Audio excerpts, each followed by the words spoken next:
5,000 কোটি খাদ্যশস্য প্রায় উৎপাদন হয় দেশে, এর মধ্যে যদি 1,30,00,000 টনের মতো নষ্ট হয়ে যায় তাহলে এটা প্রায় ওই তো বললাম 27-28%। কতটুকু নিব এবং কতটুকু খেতে পারবো কিছু মানুষ ভাবছে, কিন্তু অধিকাংশ মানুষ ঠিক যত খাবারের মেনু আসছে তারা নিচ্ছে, হয়তো পারছে খেতে অথবা মুখে দিয়ে ফেলে দিচ্ছে। যাদের খাবার নষ্ট হচ্ছে তাদের দাবি হচ্ছে একটা আইন হোক, একা যে যখন বিল দিয়ে খায় তখন হয়তোবা সে পরিমাণ বুঝে খায়। খাদ্যের প্রয়োজনীয়তাটা নিয়ে একটু কথা বলতে চাই যে আমাদের বিশ্ব ক্ষুধা সূচকে কিন্তু আমরা 127টি দেশের মধ্যে 85তম, অর্থাৎ আমরা কিন্তু পিছনের সারির দেশ, যে কারণে আমরা বলছি যে এটা একটা মধ্যম মাত্রার ক্ষুধার দেশ যেখানে খাদ্য নাই। ঠিক সেই দেশে আবার বিপরীত একটা সংস্কৃতি হচ্ছে, খাদ্য অপচয় হচ্ছে 82 কেজি, যেটা উন্নত দেশগুলো চায়না, ইউরোপের দেশ, আমেরিকার থেকেও বেশি। একটা মানুষ 82 কেজি খাদ্য অপচয় করছে বছরে। 365 দিনে 82 কেজি কিন্তু কম না, মানে যেটা একবারে খাওয়ার যোগ্য খাবার ছিল। ফলে আমাদের এখানে আমি কাজ করতে গিয়ে যেটা দেখলাম যে একটা অপচয়ের সংস্কৃতির একটা বিষয় আছে। এটা হচ্ছে উচ্চবিলাসী লোকজনের মাধ্যমে ধনীদের মধ্যে বেশি, যেটা বিভিন্ন জায়গায় কথা বলে আমরা জেনেছি। আপনাকে আমি একটা উদাহরণ দেই, আপনি যদি কখনো রাস্তাঘাটে টিসিবি বা ওএমএস এর ট্রাক দেখেন, ঠিক দেখবেন সামান্য 5 কেজি বা 10 কেজি খাবারের জন্য একটা মানুষ ঘন্টার পর ঘন্টা লাইন দিচ্ছে। সেটাও কিন্তু বিনামূল্যে দেওয়া হয় না, কিছুটা সাশ্রয়ী মূল্যে দেওয়া হয়। ঠিক সেই দেশেই আবার একটা রেস্টুরেন্টে গিয়ে দেখবেন যেখানে সচরাচর বুফে টুফে হয়, সেখানে দেখবেন যে মানুষ প্লেটের পর প্লেট খাবার টেবিলে রেখে রেখে চলে যাচ্ছে, হয়তো 50% খাচ্ছে, 50% অপচয় করছে। সেই জায়গায় কাজ করতে গিয়ে আমরা প্রথমে হোটেলগুলোতে দেখি, হোটেলগুলোতে যেটা হয় যে অভিজাত রেস্তোরাঁ যেগুলো, সেগুলোতে খাদ্যের অপচয় প্রায় 20%। এই হোটেল মালিকরাই বলছে। তারা বলছে যে দেখেন, যে খাবারের বিল দিচ্ছে একটা সে হয়তো খাবারের বিষয়ে সচেতন, কিন্তু সে যখন অন্য 5 জনকে নিয়ে খাচ্ছে, অন্য যে বাকি 4 জন তারা কিন্তু ওইভাবে সচেতনতা মনে করছে, নানান রকম অর্ডার করছে, বোয়াল মাছ, ইলিশ মাছ, এই সেই, মানে বিল যে দিচ্ছে সে হয়তো একা খাচ্ছে যারা, এটা মানে আমি সিনারিওটা বলছি যে একা যে যখন বিল দিয়ে খায় তখন হয়তোবা সে পরিমাণ বুঝে খায়। কিন্তু বড় বড় হোটেল রেস্টুরেন্টে যে একজন টাকা দিচ্ছে 5-7 জনকে নিয়ে বসে খাচ্ছে, সেক্ষেত্রে দেখা যাচ্ছে তারা কিন্তু অনেক অর্ডার করছে, মূল খাবার খাচ্ছে, ডেজার্ট খেতে পারছে না, বা চা কফি একটু অর্ডার করে 2 চুমুক দিয়ে চলে যাচ্ছে। এগুলো কিন্তু পুনরায় ব্যবহার করার কোনো সুযোগ নাই, এগুলো নষ্ট হচ্ছে। এভাবে প্রায় 20% খাবার নষ্ট হচ্ছে। এর থেকেও আরও উদ্বেগজনক হচ্ছে কমিউনিটি সেন্টারগুলোতে। কমিউনিটি সেন্টারগুলোতে তো একজন পে করছে, বাকি প্রায় সবাই হচ্ছে সেলিব্রেট, মানে আমন্ত্রিত। তারা কিন্তু সেখানে কখনোই ভাবছে না যে আমি কতটুকু নিব এবং কতটুকু খেতে পারবো। কিছু মানুষ ভাবছে, কিন্তু অধিকাংশ মানুষ ঠিক যত খাবারের মেনু আসছে তারা নিচ্ছে, হয়তো পারছে খেতে অথবা মুখে দিয়ে ফেলে দিচ্ছে। ফলে কিন্তু এমনও হয়েছে একটা কমিউনিটি সেন্টারে একটা অনুষ্ঠান শেষ হওয়ার পরে 50%-এর উপর খাবার থেকে গেছে। আবার কিছু মিসম্যানেজমেন্ট আছে, আমি হয়তো 500 জন দাওয়াত করেছি, সেখানে 350 লোকই এসেছে, তারপর আবার সেই লোকগুলো খাবার অপচয় করছে। তো এগুলো কিন্তু পুনরায় ব্যবহার করা যায় না। কিছু ক্ষেত্রে অনেকে বলতে পারে যে কমিউনিটি সেন্টার থেকে খাবার কিনে নিয়ে ফুটপাতে বিক্রি হয়, সেটা তো নিশ্চয়ই আপনার, আমি স্বাস্থ্যসম্মত খাবার বলবো না, কারণ ওটা তো মান নষ্ট হয়ে যায়, তো ওইটা তো নষ্টের মধ্যেই ধরে। আপনি নিশ্চয়ই খারাপ খাবারকে আপনি বলতে পারবেন না এটা খাদ্য। তো এইরকম একটা পরিস্থিতি। আমরা যখন রেস্তোরাঁ মালিকদের সাথে কথা বললাম, বিভিন্ন রেস্টুরেন্টে যারা বুফে করছে, যারা পর্যটনের সাথে রিলেটেড এলাকায় খাবার বিক্রি করছে, তারা বলছে দেখেন, আমরা এক ধরনের বুফে টুফে নিয়ে আমরা একটা আতঙ্কের মধ্যে থাকি। আমরা একটা বুফের প্যাকেজ অফার করছি, মানুষ এসে ওই প্যাকেজটা ধরেন আমরা 900, 950, 1000, 2000 টাকার বুফের প্যাকেজে গিয়ে এমন ভাবি যে খাইতে পারলাম না, নষ্ট করে যাই। আমাদের এই যে একটা মেন্টালি একটা হয়, সেক্ষেত্রে কিন্তু আমরা দারুণ একটা, মানে এটা কি বিলাসবহুল সংস্কৃতি, মানে যে দেশে খাবার নেই, হ্যাঁ, অন্যায্য বিলাসিতা আমরা বলছি। তো এই জায়গা থেকে বাংলাদেশে কোনো আইন নাই। আপনি অনেক রেস্টুরেন্টে লেখা থাকে যে 100 গ্রামের বেশি খাবার নষ্ট করবেন না, কিন্তু আসলে এগুলো কেউ মানে না। তো আইনের ক্ষেত্রে সবচেয়ে বড় দুর্বলতার জায়গা হচ্ছে যে বাংলাদেশে এই খাবারটা কি পরিমাণ অপচয় হচ্ছে এটা বাংলাদেশের নিজস্ব কোনো সংস্থার তথ্য নাই।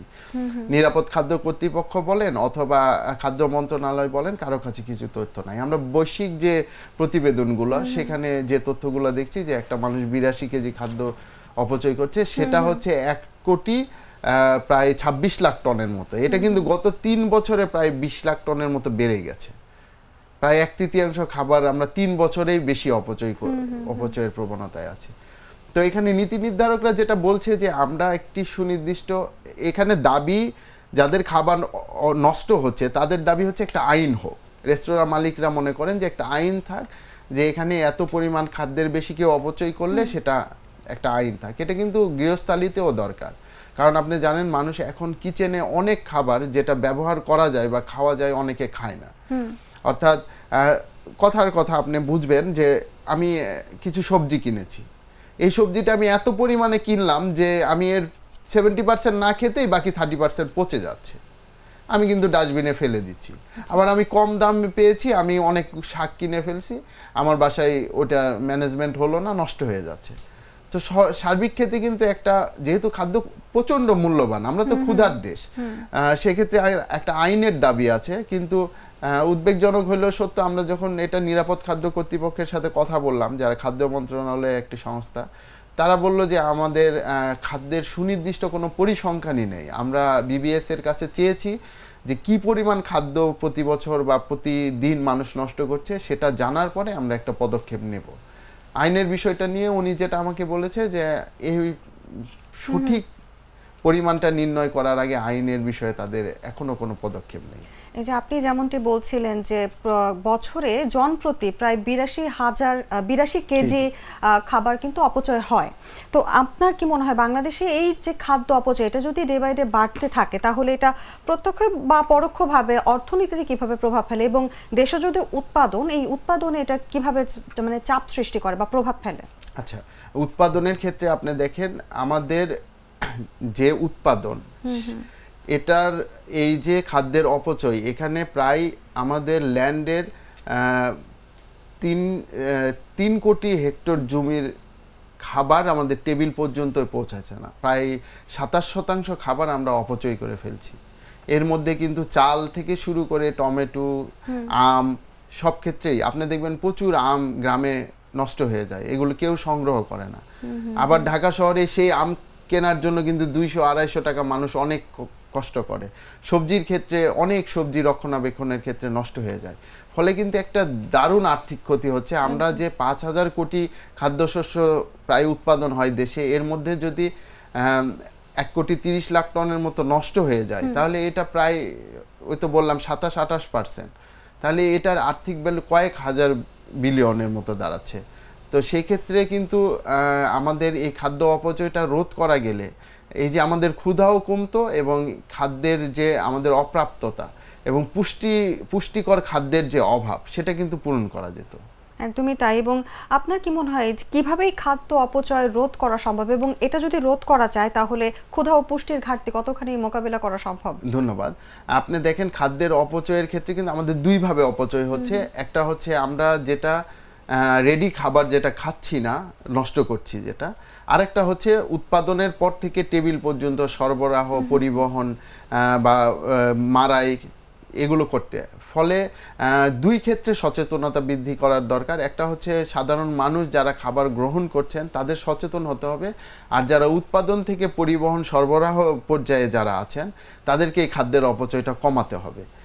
2 নাম্বার একটা আইন থাকা দরকার, এটা সবার কথা, যে খাদ্য আমরা অপচয় করব না, অপচয় করলে সেটার একটা জরিমানা, বা বিশ্বের কিন্তু অনেক দেশে আছে কিছু জরিমানা করা হয়। আপনি যদি রেস্টুরেন্টে খাবার একটা নির্দিষ্ট পরিমাণের বেশি অপচয় করেন তাহলে কিন্তু জরিমানা করা হয়। অনেক দেশে আবার আপনাকে কিছুটা হেয় করা হয়, মানে তারা কোনো জরিমানা করে না, কিন্তু এমন ধরনের আপনার সাথে অ্যাটিটিউড করে যেটা আপনি বুঝতে পারেন যে এটা আমার এই খাদ্য অপচয়ের কারণে এরকম করা হয়েছে।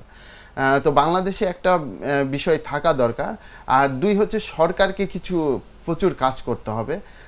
সেটা হচ্ছে সরবরাহ এবং উৎপাদন পর্যায়ে যেন খাদ্যের অপচয় না হয়।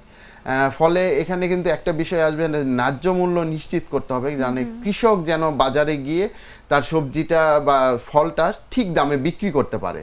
অনেক ক্ষেত্রে কিন্তু বিক্রি করতে না পেরে অনেকে এসে মাঠে ফেলে দেয়, গরুকে খাওয়ায়, এ ধরনের ন্যায্য মূল্যের একটা বিষয় থাকছে। আর সরবরাহের ক্ষেত্রে আমাদের দেশের তাপমাত্রা বেশি, আমাদের দেশে যেটা করতে হবে যে তাপমাত্রার কারণে অনেক খাবার পচে যায় খুব দ্রুত, ফলে একটি কোল্ড চেইন সিস্টেম দরকার। অর্থাৎ গ্রামগঞ্জের বাজার থেকে যখন খাদ্যটা ঢাকায় আসছে, সেটা একটা হিমায়িত গাড়িতে আনার ব্যবস্থা করা, এটা তো আর ব্যক্তি উদ্যোগে সম্ভব না।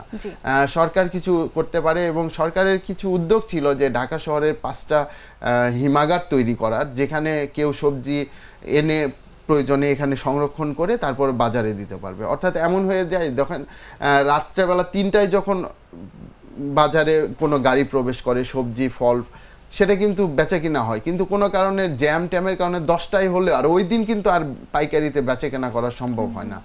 তো তখন থেকে পরের দিন পর্যন্ত সংরক্ষণ করার একটা ব্যবস্থা দরকার। আমরা কিন্তু কারওয়ান বাজার থেকে শুরু করে এই যে বড় বড় পাইকারি বাজারের আড়তগুলোর চারপাশে দেখি প্রচুর খাবার নষ্ট হয়ে, প্রচুর শাক সবজি এগুলো নষ্ট হয়ে মানুষ বিক্রি করতে পারে না। সেটা সংরক্ষণের জায়গা থাকলে অবশ্যই সে পরের দিন বিক্রির চেষ্টা করতো। আপনি একটু আগে যেমনটি বলছিলেন যে খাদ্য অপচয় রোধে কিছু আইন প্রণয়ন করা জরুরি। আপনার কাছে জানতে চাইবো যে এটা কতটা জরুরি, এবং মানে আমরা কেন পারছি না আইন প্রণয়ন করতে, যে এখানে চ্যালেঞ্জ এন্ড সীমাবদ্ধতাটা কি কি, এবং আন্তর্জাতিক অভিজ্ঞতা থেকে বাংলাদেশ কোন ধরনের আইন প্রণয়ন করতে পারে এই খাদ্য অপচয় রোধে? আচ্ছা, প্রথম কথা হচ্ছে যে আমরা কেন পারছি না বলতে, সরকার কেন পারছে না, তারা তো ওইটা বলছে যে তাদের সুনির্দিষ্ট পরিসংখ্যান নাই। তারা বাংলাদেশ পরিসংখ্যান ব্যুরোকে একটা তাগাদা দিয়েছে যে কি পরিমাণ অপচয় হয়, তারপর তারা আইন করবে। আর বিশ্বের যে প্র্যাকটিসটা হচ্ছে সেটা হচ্ছে জরিমানা। খাদ্যের জন্য তো আর মানুষকে জেলে দেয়া অপচয়ের কারণে এটা হয়তো বা বড় লেভেলে হইতে পারে। সাধারণ ভোক্তার ক্ষেত্রে জরিমানাটা, ধরেন আপনি একটা রেস্টুরেন্টে খাবার খেয়েছেন, 300 টাকার খাবার খেয়েছেন, এখানে বিশ্বের অন্যান্য দেশে 300 টাকার খাবারের মধ্যে আপনি প্রায় 100 টাকার খাবার নষ্ট করে ফেলেছেন, সেক্ষেত্রে আপনাকে 100 টাকা জরিমানা করা যেতে পারে। যে তাহলে কিন্তু ওই খাবারের একটা দাম সরকারের খাতে কিন্তু অ্যাড হলো, খাবারটা অপচয় হলে। এই ধরনের প্র্যাকটিস আছে। জরিমানা আর জেল ছাড়া তো বাংলাদেশে অন্যান্য শাস্তির প্র্যাকটিস নাই সেইভাবে, ফলে জরিমানাটার কথাই সবাই বলছেন। আমাদেরও প্রত্যাশা থাকবে সংশ্লিষ্ট কর্তৃপক্ষের প্রতি এবং সরকারের প্রতি, তারা যেন এই খাদ্য অপচয় রোধে কোনো ধরনের পদক্ষেপ গ্রহণ করে। ধন্যবাদ আপনাকে আমাদের সঙ্গে আজ আলোচনায় উপস্থিত থাকার জন্য। ধন্যবাদ।